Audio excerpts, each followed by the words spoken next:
मैं सीधे अब आपको ग्राउंड पर लेकर चलती हूं। सीहोर मतलब सीएम वाला इलाका, मतलब भोपाल रीजन वाला इलाका। वहीं से आप देख रहे हैं हमारे सहयोगी श्रीनिवास इस वक्त हमारे साथ जुड़ गए और जरा जानते हैं श्रीनिवास से, ये तो मामा का इलाका है, यहां पर आपके आसपास जो लोग मौजूद हैं क्या कह रहे हैं? रोमाना देखिए, आज खास कर मैंने सीहोर का चयन किया क्योंकि ये शिवराज सिंह चौहान का गृह जिला है और इसी जिले बुधनी से चुनाव भी लड़ रहे हैं। तो सीधा बहुत सारे सवाल हैं। भिंड में बागी होते हैं, मुरैना में बागी होते हैं।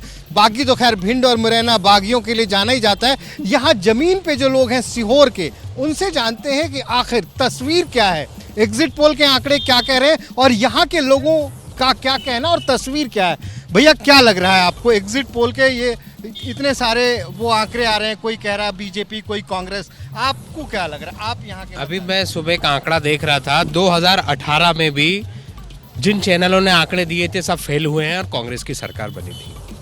मध्य प्रदेश की जनता त्रस्त है, हम लोग त्रस्त हैं, बेरोजगार हैं। क्या लग रहा है आपको, आपको तस्वीर कैसी लग रही है? मध्य सीहोर में कांग्रेस जीतने जा रही है। मतलब आप कह रहे हैं शिवराज जी के जिले में कांग्रेस 4 सीटें जिले में हमारे। क्या कह रहे हैं? जी बिल्कुल सही कह रहा है। ये सीहोर जिले में 4 सीट हैं, एक बुधनी शिवराज जी की सीट को छोड़ के बाकी तीनों सीटों पे यहाँ कांग्रेस जीतने जा रही है। आप तो भैया चंदन वाले हैं। जी बिल्कुल चंदन वाले हैं, पर ये 18 सालों में थक गए हैं अब। मतलब यहाँ के युवाओं को और यहाँ की जनता को अब विकास चाहिए और मतलब चेंजेस चाहिए।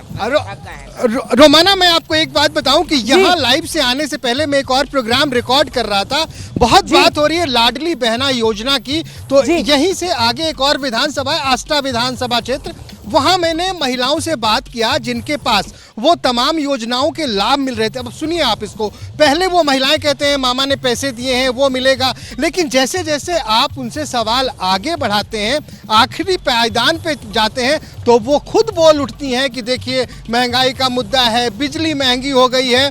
तो कहीं ना कहीं इन तमाम चीज़ों के बीच ये इस बार जो पोल एजेंसियां हैं वो भी कंफ्यूज हुई हैं, मतदाताओं ने कंफ्यूज किया है। आप तो हम कह सकते बात बता रहे हैं। आप श्रीनिवास रहिए हमारे साथ। देखिए जिस बात का जिक्र अभी आपने किया ना, मतलब वो वोटर, अब वो वोटर जो है वो कम में खुश होने को तैयार नहीं है। वोटर का दिल मांगे मोड़, और ऐसे में वोटर का दिल जाएगा किस तरफ, अब इसका अंदाजा लगाना भी जो एजेंसीज हैं उनके लिए मुश्किल। और इसी वजह से ये अलग अलग आंकड़े जो एग्जिट पोल में सामने आ रहे हैं। इस बीच अब एक और समीकरण जो है उसको लेकर चर्चा कर लेते हैं, और वो समीकरण ये कि मान लीजिए अगर सत्ता में मध्य प्रदेश में कांग्रेस आती है तो फिर तो किसी तरीके की कोई दिक्कत है नहीं। मैं सीएम कौन, इसको लेकर बात कर रही हूं कि सत्ता मिली तो सीएम कौन।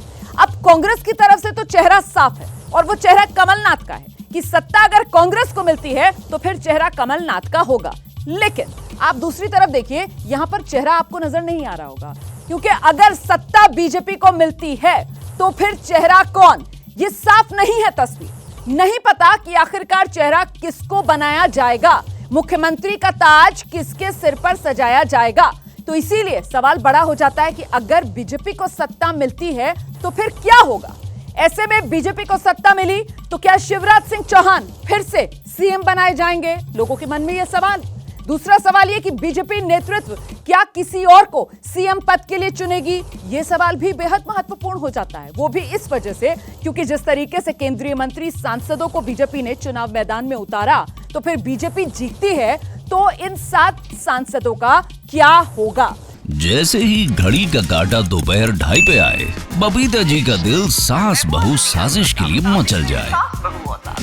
और ये है इनकी बहू, पूरे दिन ऑफिस की टेंशन हो जाए गॉन जब ये करें अपना फेवरेट शो फ्री टाइम पे ऑन। इनकी तरह आप भी देखें अपना फेवरेट शो अपने टाइम पर और डाउनलोड कीजिए एबीपी लाइव ऐप अपने स्मार्ट टीवी पर।